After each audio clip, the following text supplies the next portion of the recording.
Munson Tonight is made possible by the generous support of Field Foundation of Illinois and generous Chicagoans like you.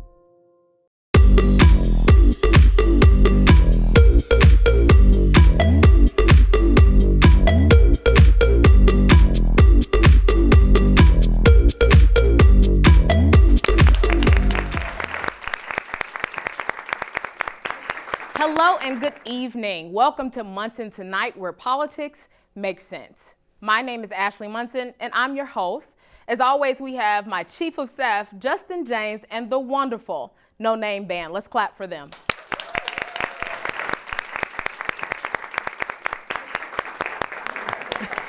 That's really crazy. That's crazy. For today's staff meeting, I want to focus on where we are as a country. First of all, there hasn't been 24 hours of peace in this country since Cat Williams did the interview on Club Shay Shay earlier this year. Shannon has also been in the news recently too, but we won't talk about that. Jesus, take the wheel and park the goddamn car. Now let's begin with the Democratic National Convention recap. The Harris Walls ticket has rejuvenated the party, boosted fundraising, and drawn renewed attention to the race among voters who showed historically low interest in the Trump-Biden contest. Now, before our last live show aired and concluded roughly an hour before VP Harris took the stage and formally accepted the Democratic nomination. The vice president closed the week out where over 50,000 people visited our great city in Chicago with a resounding nomination speech. And that's something to clap for.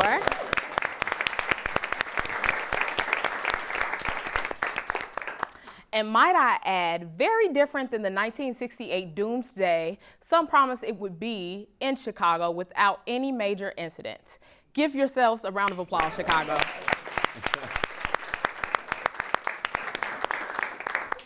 While the DNC and its impact of the local economy had mixed results, the Democratic Party did too. As both campaigns entered the home stretch, both nominees continued with rallies in battleground states across the country, and likely where the race will be decided. Donald Trump, of course, allegedly had the hugest crowds in world history. I have the biggest crowds. They're huge. I'm gonna work on my Trump voice. Just bear with me. Just bear with me. However, according to 538 averages, Harris actually leads in 5 of the 7 battleground states: Michigan, Pennsylvania, Nevada, Georgia, and Wisconsin. No, not Florida. In Florida, boxes of previously uncounted ballots from 2000 have just been found, and the Associated Press is now declaring the state of Florida for Al Gore. I guess I am telling my age with that joke, but let me break it down a little bit more.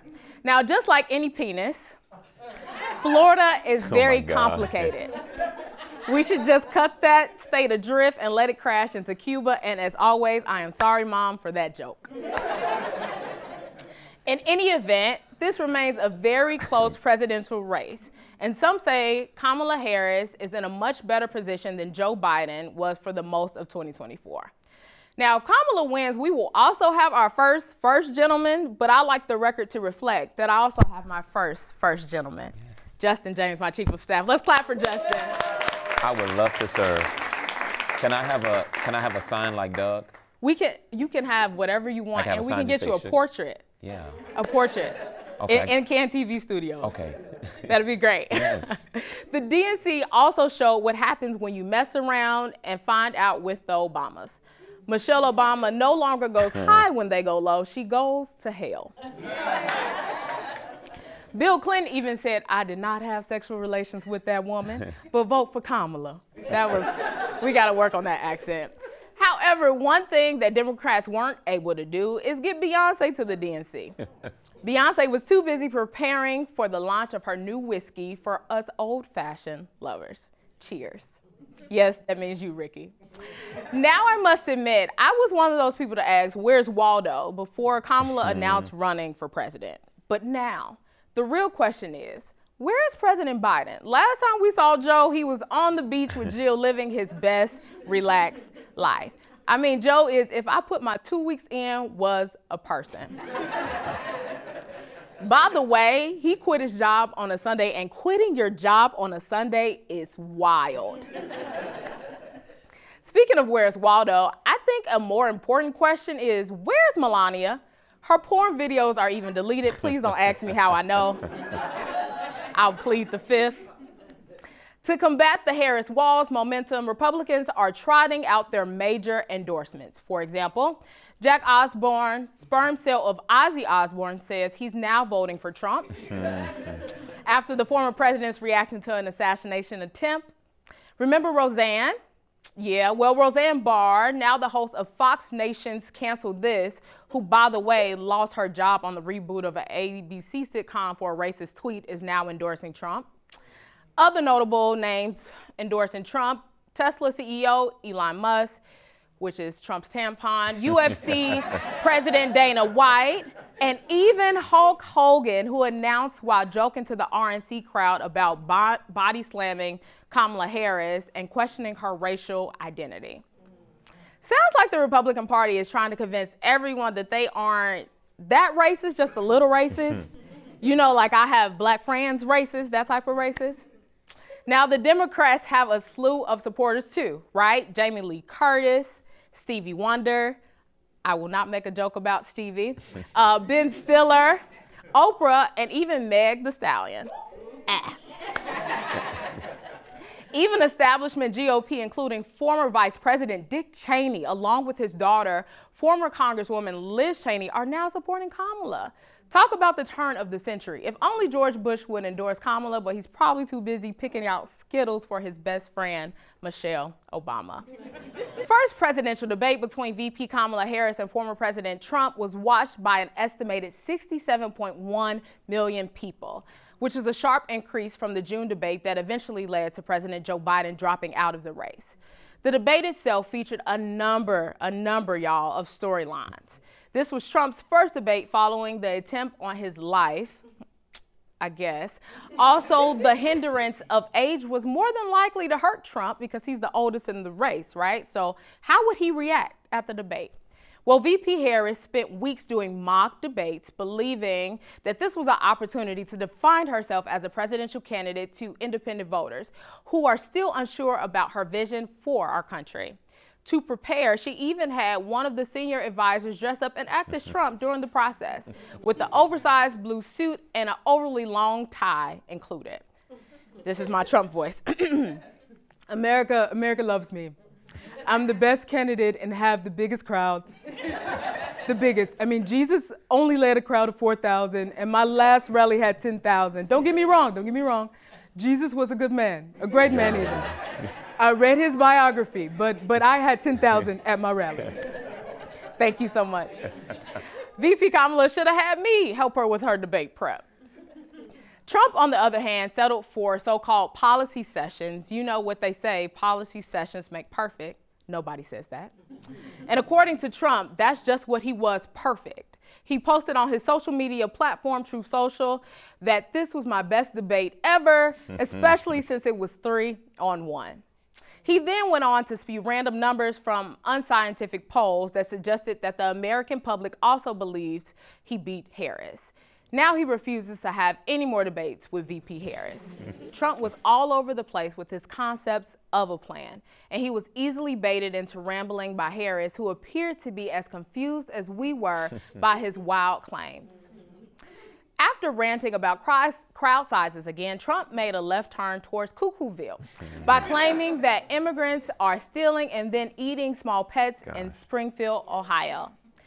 I'd like to say here, I too would like my cat eaten. Was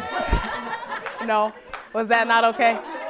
Sorry. Ashley, Sorry, please. back to the script. Please, Ashley.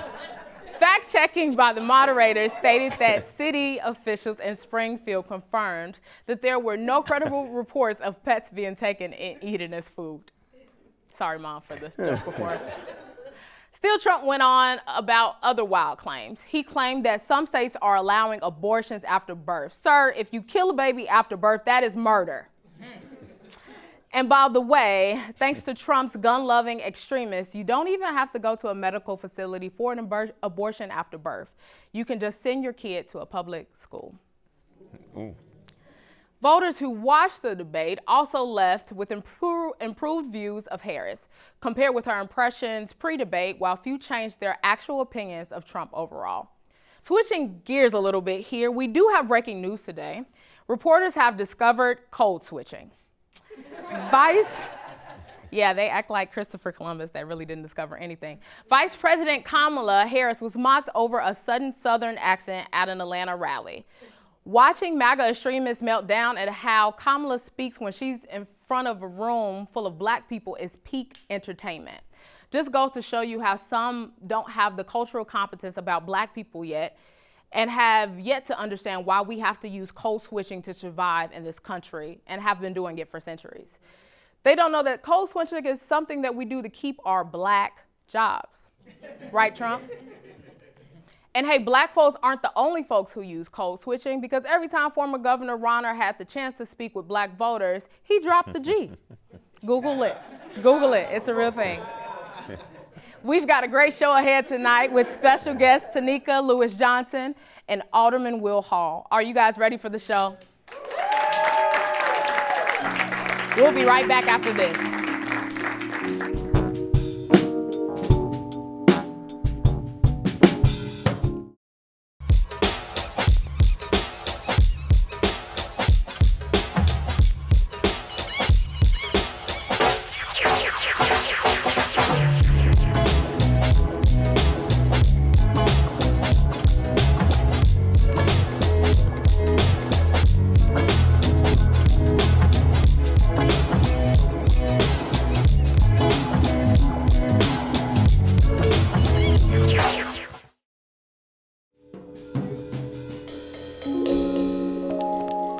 Welcome back to Munson Tonight. Thank you for tuning in.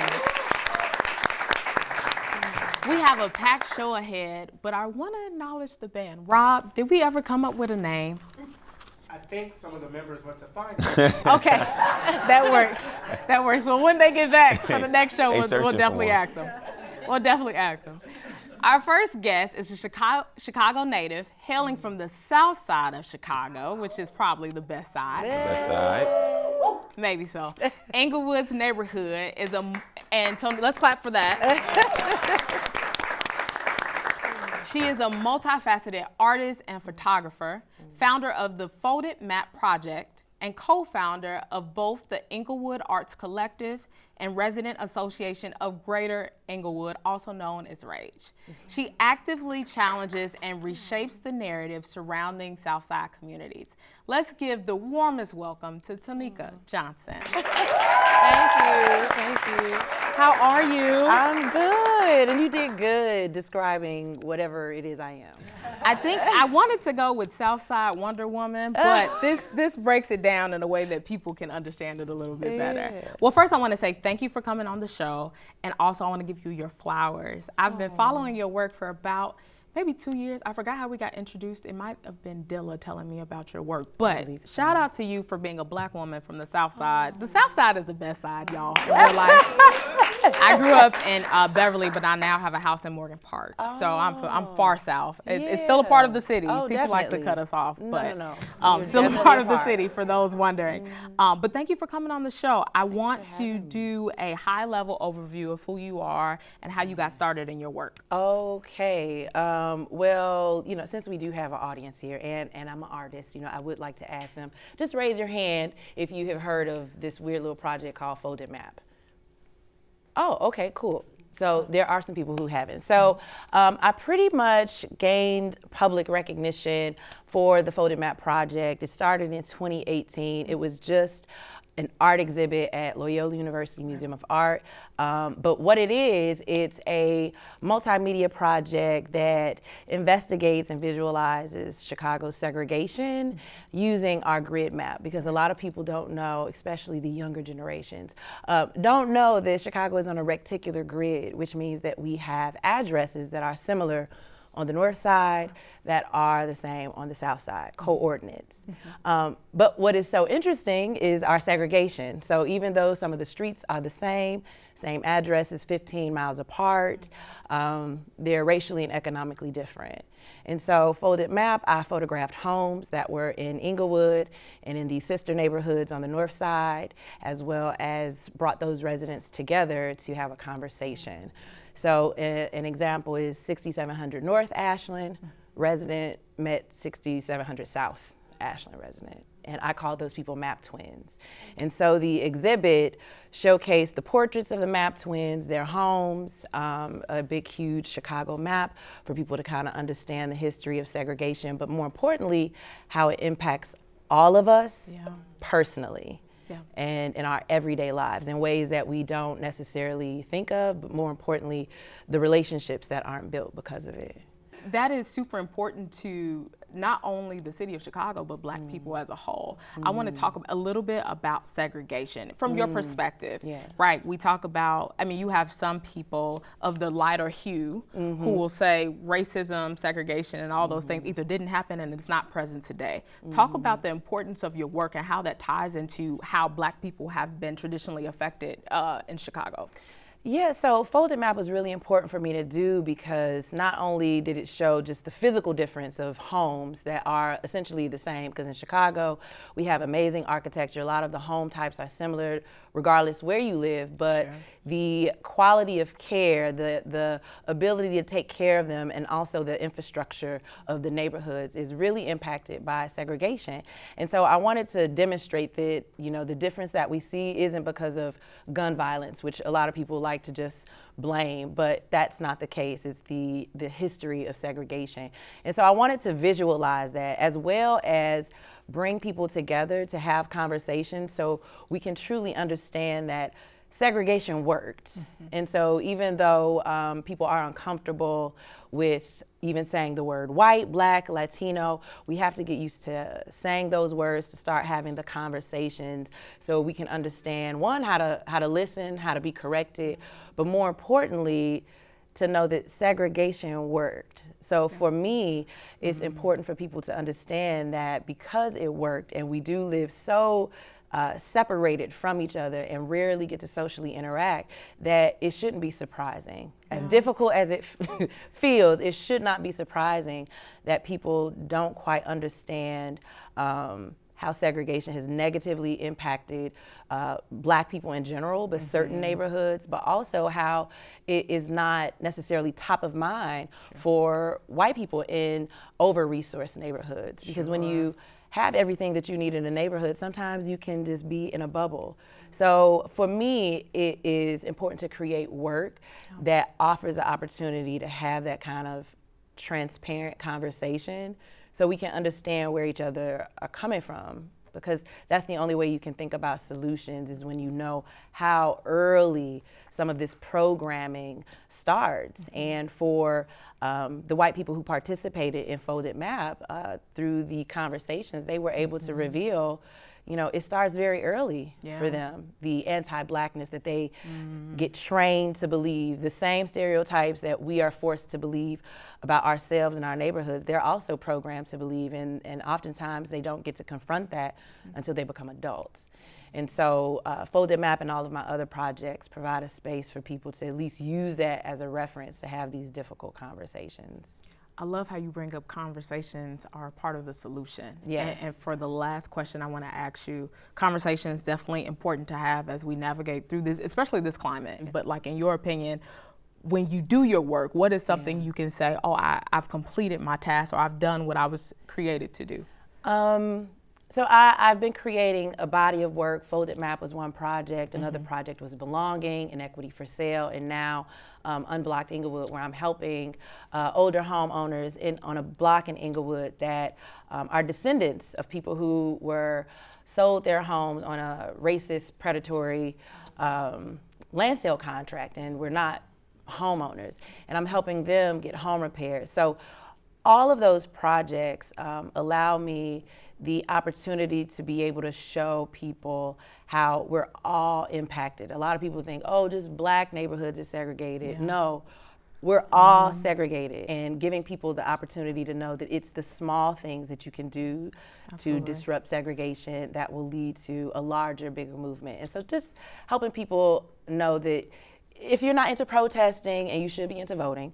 Absolutely. But if that is not your thing, just focus on learning more in your life and having conversations with people who are different than yourself. I love that. Can we clap for Tonika? We'll be right back after this.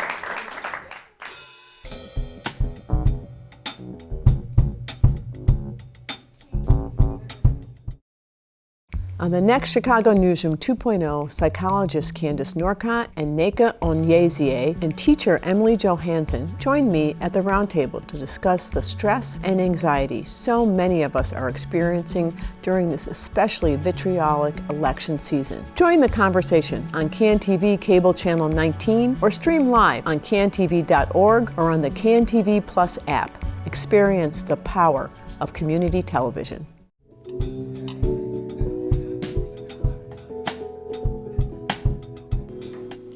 Welcome back to Munson Tonight.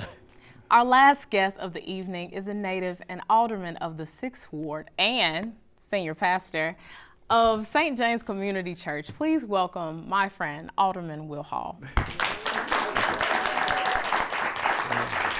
Welcome, welcome. Is it Dr., Reverend, or Reverend Doctor? Soon to be doctor when I'm done writing. Oh, excuse me. We were just having a conversation about, I stalked your profile on LinkedIn and things, and I think one of the articles said that you were getting your doctorate in African Studies and Global Religions. Yeah, so we had the opportunity, Dr. Jeremiah Wright, the GOAT of African Liberation Theology, my alma mater, McCormick, where I got my MDiv from, put together a cohort specifically with him and his dean. And so if he was here tonight, he'd tell you why you ain't writing. So yeah, I got to finish up some you writing. got to get back to some homework. But we do love smart Christians because we gotta study. Yes. Show thyself approved. Oh, okay. That's so great. But no, thank you for being on the show. Thank you. We've been friends for a while, and you've been super supportive of my journey. So I wanted to make sure that the world got to witness the greatness of the Alderman, Reverend Dr. Oh, Will well, Hall. thank you for sharing. Oh, of course. Let's first start with your ward. I believe Tonika is one of your constituents too. I mean, we the home of the GOATs. Mahalia Jackson. Okay. That's Roland fair. Burris, Carol Mosey Brown. Matter of fact, 3 of the black United States senators come from Chicago. 2 come from the 6th Ward. Okay. Gwendolyn Brooks' home. We can go on and on. Yeah. And most importantly, our cameraman lives in the 6th Ward. So, oh, wow, look at that. I mean, from the corner to the Senate, man, we bringing them all to the city. You guys can't see, he's dancing in the corner. That's so great. That's so great. So tell us about, you told us like the area you represent, but tell us about some of the issues that your constituents face where you are. Well, you know, essentially TLC. We, was in an era where there was a little disconnect, but needless to say, matter of fact, your last guest, every time it rains, I get a text or a call. My street is flooded. But, just letting people know in the ward know that we care. Our staff has taken in just a year close to 12,000 calls. Wow. And for us, it's about getting it right, being prepared, being professional, and perform well the task. And we have a great ward. I mean, some of the frustrations, I welcome it because you got to be held accountable in this work. For sure. This is a ward that's, like I said, very feisty, but fun and friendly. And that's my job, is to deliver what people pay for through their taxes, part of the job. And that's what we've been focusing on, just making sure we're touching people and letting them see evidence of their investment. Got it. One of the topics that I've been following closely is immigration on a federal level, but if we trickle that down to Chicago and the state, it's a big issue for black and brown folks. What is your, I could ask several things, but I'm gonna let you lead the conversation.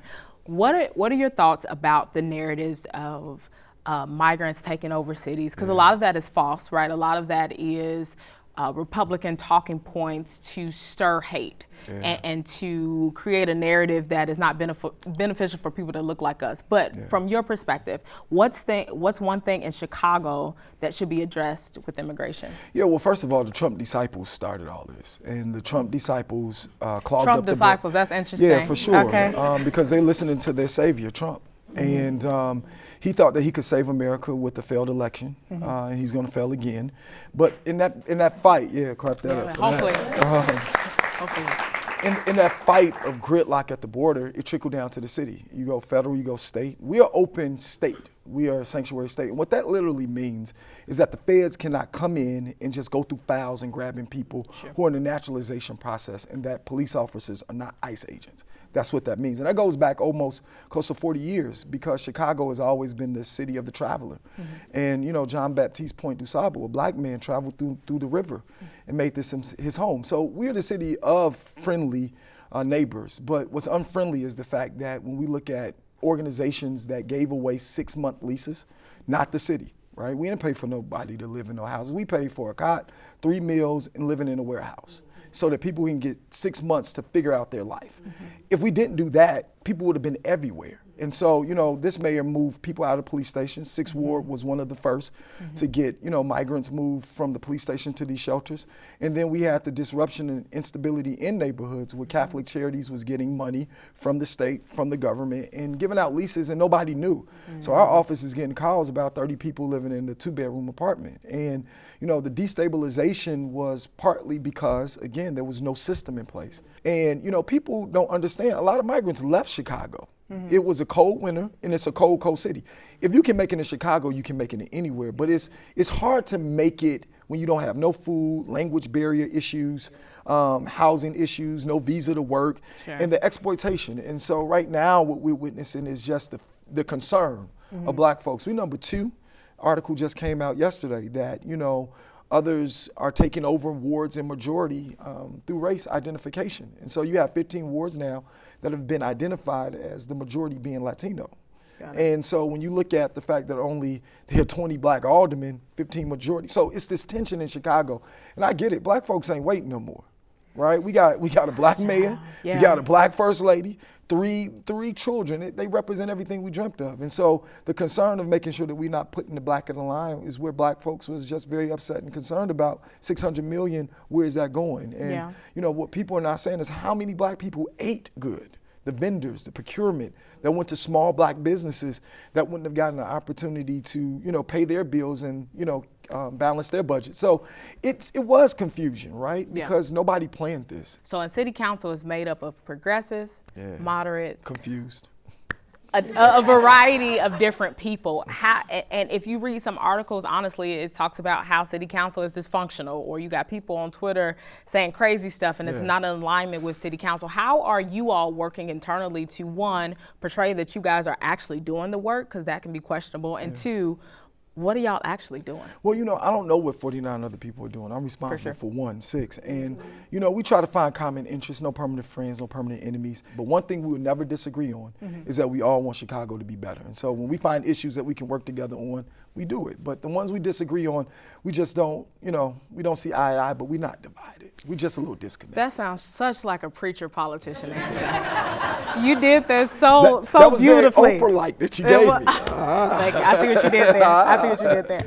Y'all, let's clap for Alderman Will Hall. Thank you so much. Y'all, for real, thank you. Thank you so much for coming on the show. We'll be right back after this.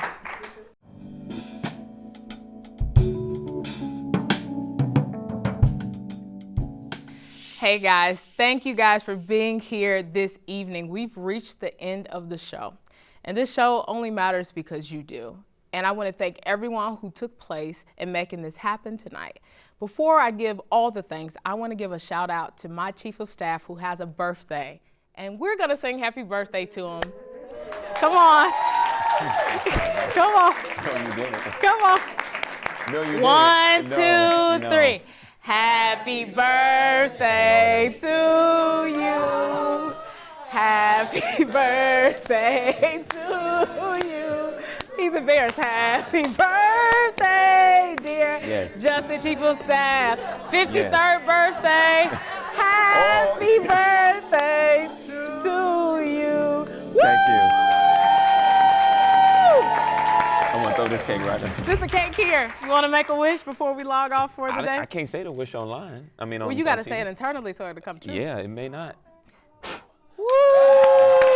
Thank you. Thank you guys for singing happy birthday to my chief of staff, but I really want to thank the in-studio audience for joining us today, the CAN TV team that made this happen, the No Name Band, the writers, my mom, all my friends and family. Thank you guys for being here. Remember, politics matters because you do. See you next time.